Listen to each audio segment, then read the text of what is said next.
Salut et merci d'être avec nous pour un nouveau Hit Story enregistré au festival Gobas de Bourbon-l'Archambault. J'ai à mes côtés deux artistes qui sont originaires du Bourbonnais et qui sont pleins de talent avec un univers musical bien à eux. Il s'agit de Perrine et Axel. Ils s'illustrent avec Violette Cat et donc je suis ravi de vous avoir à mes côtés. Bonjour à tous les deux. Bonjour. Bonjour Stéphane. Vous avez sorti un premier single qui est magnifique, Stray Light. On peut dire que cette chanson évoque un peu le sujet de la résilience. Effectivement, cette musique, l'idée on avait eue, c'était pour en fait un tournage d'un film qu'on avait fait avec des amis. Et pendant le tournage, Perrine était présente et on s'était dit pour rigoler, faudrait qu'on fasse comme pour Titanic ou comme James Bond, tout ça, où il y a justement eu des singles avec justement ces films-là. Et on s'est dit pour rigoler, on va faire un single avec Violette Cat. Et en fait, finalement, cette blague s'est finie en quelque chose qui s'est vraiment produit. On a travaillé avec Perrine sur ce titre, sur la résilience, parce que justement le film parlait de résilience, donc avec ce thème justement de la résilience. Et comment vous vous êtes répartis les rôles là, dans ce binôme ? Axel a composé la musique il y a très longtemps avant le tournage même, avec des accords au piano qui sonnaient bien. Et puis on a trouvé la top line tous les deux. Ah oui. Et après on a écrit les paroles, avec aidé d'un autre ami pour écrire de jolies paroles qui parlent de ce thème. Sachant qu'on a vraiment écrit les paroles et enregistré en même pas une après-midi. Ah oui. Ça allait très très vite, ouais. On est vraiment allé très très vite et le résultat est plutôt satisfaisant, ouais. J'allais vous demander, donc bonne inspiration du coup. Alors bon là, Perrine n'est pas la mieux placée je pense pour me répondre, donc je vais demander à Axel, mais c'est une chanson qui met très très bien en valeur sa voix. Ah effectivement, oui, quand j'avais commencé de faire ces accords au piano justement, à la base c'était pour moi, c'était musique pour moi, pour un peu mes projets solo, mes projets musicaux solo. Et vraiment avec moi j'arrivais pas du tout à faire sonner le truc, ça ne fonctionnait pas. Je dis mais bon, je l'ai laissé de côté et tout. Et justement quand on a parlé de ce projet de faire une musique pour résilience, et je me suis dit mais ouais, en fait je pense que Perrine elle a la capacité pour le faire. Et clairement on l'a vraiment remarqué en l'enregistrant, en la réécoutant avant de la sortir, tout ça. On s'est dit mais oui, là on a fait quelque chose de vraiment fou quoi. On a dû vous le dire, Perrine, ça fait plaisir, non ? Oui, c'est touchant, merci beaucoup. Mais c'est vrai que faut trouver une musique qui mette en accord avec la voix de chacun. La mélodie est très réussie, elle est très belle, vous êtes plutôt fiers du résultat ?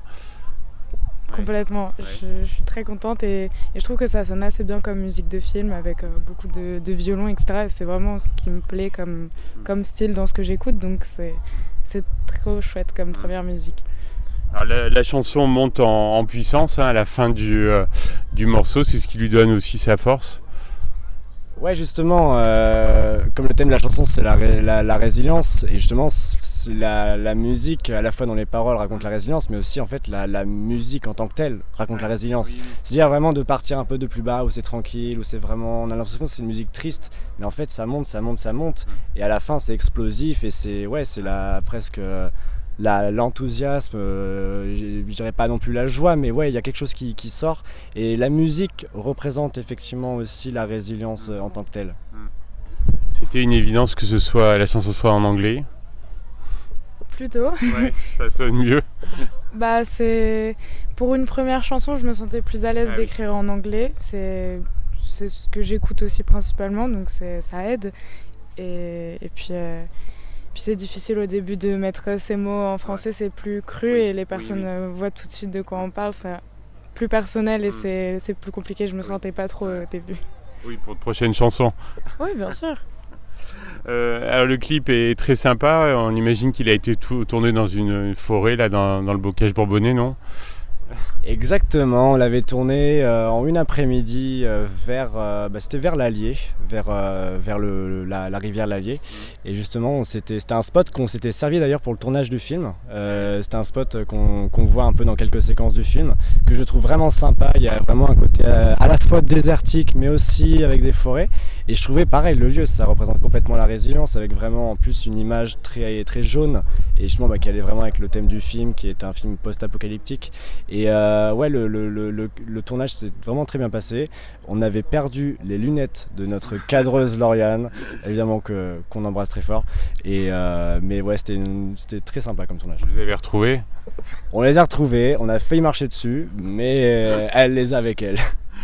Quels sont les retours du public sur ce morceau? Qu'est-ce qu'on vous dit Déjà, on a eu beaucoup plus de retours oui. que ce à quoi on s'attendait. Ah oui. Et les gens sont extrêmement contents et viennent du coup voir la suite. Donc c'est tout ce qu'on attendait et nous pousse à continuer et pas à s'arrêter là. Donc c'est trop chouette.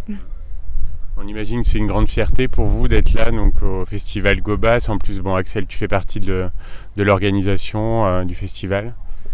Ah, effectivement, alors personnellement j'avais déjà joué pour la 4e édition avec mon groupe au collège, Kaléidoscope, que je salue d'ailleurs toute l'équipe. Et ouais, ça fait remonter plein de beaux souvenirs et tout. Et je suis vraiment ravi d'être de retour du coup pour le festival Gobas en tant que du coup artiste, Oui. avec surtout Perrine qui est une personne très importante dans ma vie et tout, à la fois dans le groupe mais aussi à la fois dans la vie. On est évidemment très amis dans la vie. Et donc ouais, franchement, de partager ce moment-là, cette scène avec elle, c'est aussi très important et je suis vraiment très très content. Ça doit être beaucoup d'émotions, non, de jouer devant ses proches, là, dans cet environnement. Énormément, c'est beau de pouvoir montrer à nos amis qui ne nous connaissent pas sous l'angle de la musique ce qu'on fait et qui nous soutiennent là-dedans, c'est extrêmement touchant. On en avait parlé un petit peu ensemble en aparté. Vous avez fait pas mal de dates pour la fête de la musique notamment. Est-ce qu'on peut dire que la scène, c'est ce que vous préférez? Oui, tous les deux, c'est pareil. Oui, complètement. C'est incroyable. Je veux habiter sur scène. Je veux faire ça toute ma vie. Alors, c'est quoi la suite pour Violette Cat? Est-ce qu'il y a un EP, un album, d'autres choses en préparation? Alors on a quelques petites dates en préparation pour la suite en septembre. Perrine va les rappeler, je crois que tu les connais, toi moi je les connais. Par cœur. Voilà. Je les connais très bien.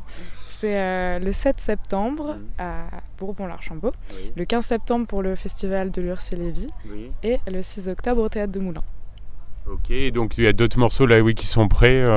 Exactement, en fait le principe de nos concerts, on a beaucoup de compositions, mais comme on n'a pas non plus encore on n'a pas encore non plus énormément de compositions, donc on peut pas faire encore, on n'a pas les capacités de faire des concerts uniquement avec des compositions. Donc pour l'instant on est à peu près à moitié-moitié, mais en fait plus les concerts arrivent et plus petit à petit, ce que nos concerts qu'on avait à la fête de la musique par exemple, il y avait un quart de composition. Et les 3/4 restants non, l'inverse plutôt. Oui, de composition. Et les 3/4, oui, c'est ça. Oui, je m'embrouille. Mais là, pour Gobas, par exemple, on est à moitié-moitié. Et il est possible qu'en effet, au mois de septembre, on soit à 3/4 et qu'au final, bientôt, toute la tracklist sera uniquement de composition et ce qu'on veut, quoi. Oui, c'est normal, ça va s'équilibrer en fait. Alors vous vous connaissez depuis longtemps, hein, je crois, et ça aide à bien travailler ensemble musicalement. Complètement, on s'est rencontrés au lycée en cours d'allemand, ce qui nous permet pas d'être très bon en allemand aujourd'hui, mais on s'est rencontrés là-bas et on est devenus d'abord super amis et on s'est trouvé le point commun de la musique et ça a été hyper évident. Et Axel m'a beaucoup poussé à chanter devant les autres, ce que je faisais pas du tout. Ouais. J'étais très timide et il m'a vraiment aidé à comprendre que je pouvais le faire et que c'était vraiment ce dont j'avais envie. Du coup, travailler ensemble et personne d'autre. Qu'est-ce qu'on peut vous souhaiter là pour la suite? Quels sont vos rêves?